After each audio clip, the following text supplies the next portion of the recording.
Okay, we got a really good question from Connor, who happens to be a photographer.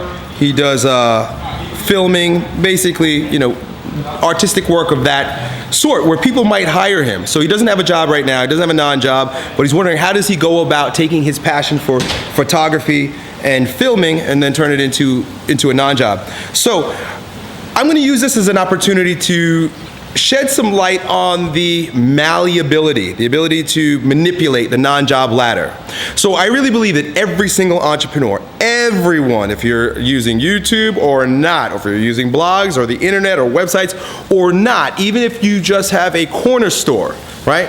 The non-job ladder works for you, but you've got to manipulate it so that it makes sense. Now, you're a filmer, photographer. So right now, the majority of your income will be getting jobs as a photographer and filmer. See, when I first started out, I was a personal trainer. So the beginning of my career was how many clients can I get? Because that's how I'm gonna make my money. You're gonna wanna get clients. If you're really good at filming and photography, you're gonna wanna get clients, especially in the beginning. I think you say you're 16 years old, you're still a kid. No matter how good you are at filming and whatnot, you still need some experience, first of all, for yourself.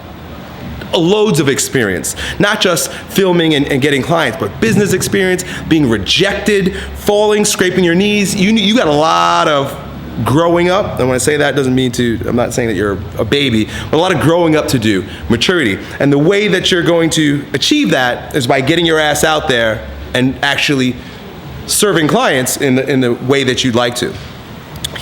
So what happens is, if you look at the non-job ladder, always refer back to my non-job ladder video. The very top of that ladder, I may have not written it on in the board, but this is the way it works. The very top of that ladder, right, is one-on-one services. This is where you're offering your time for dollars. The reason why it's at the top of the ladder is because it's your most valuable asset, right? So your job is, as a non-jobber, is to build that entire ladder so that people are climbing up that ladder towards you, right? No matter what it is that you do. Right now, you don't have a bottom ladder at all, but you've got this thing. You've got your time and your ability to serve people, right? That's way at the top of the ladder. So as you're doing that, you save your money and you work towards building rung number 1, 2, 3, 4, and so on. What does that look like? Right? So the very first rung is getting lots of people attracted to what it is you're doing. You can find a myriad of artistic ways to do that. You can post up some of the great films that you're doing on YouTube and then just tell other would-be photographers that you also teach them how to do the cool shit that you're doing, right? So they might watch a video that you've created, a film that you did for a client, and it's like, oh my God, this guy is freaking awesome at editing film, blah, blah, blah. And then in that video you say, and you don't even have to go on film. I know you said you don't like to be on the camera. You could do this all through screen capture. In that film you say, would you like to learn how to make cool ass videos like this? Question mark.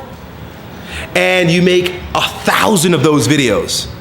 And people are gonna be attracted to you because you do such awesome shit. That's a caveat. You have to actually do awesome shit. Otherwise, no one's gonna be interested. Do your awesome shit and put it out on the internet for people to find. Then you invite them one step up the ladder and you say, join my newsletter, right? Let me have constant contact with you. Let me speak to you on a regular basis. And in that conversation with them through the emails, you're going to give them more information, tips on how to be an awesome editor. Then, the third rung, you're gonna say, hey, by the way, I put together a DVD that shows you how to do all this shit for 20 bucks, right? So now you're starting to make money. Do you see what I'm saying? Then one step higher comes your workshop. Hey guys, I've got a video editing workshop that I put together and you've already watched my DVD, you already get my emails, you know I know what I'm talking about, come to my workshop, and you charge $300 for that. Do you see where I'm going? Do you see how I'm moving up that ladder? So finally, is your one-on-one service. Now at this point, you've built up, now granted, this is gonna take you years to do. At this point, you've built up the credibility, the goodwill with sharing all of your great information with people through your 1,000 videos, your newsletter, your ebook, and your workshop, that they may wanna hire you for one-on-one consulting. Hey, whatever your name is, Connor. Hey Connor, I'd really like to build a business like yours. I wanna get more clients. Can I hire you as a coach, a filming coach, right? And then you charge $300 an hour for your time.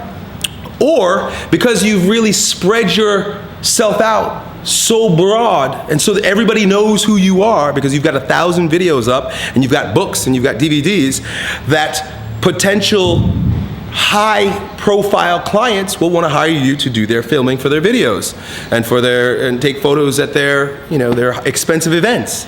Do you see what I just did there? It's the same ladder. We're all going to use the same ladder, but you've got to manipulate it so that it works for you. I hope that makes sense. I hope that's helpful. You're 16 years old. Come back when you're 26 and show me how you've made several millions of dollars with that ladder I just shared with you. Right now, go get some clients that you can take pictures with and then show people what you're doing on YouTube.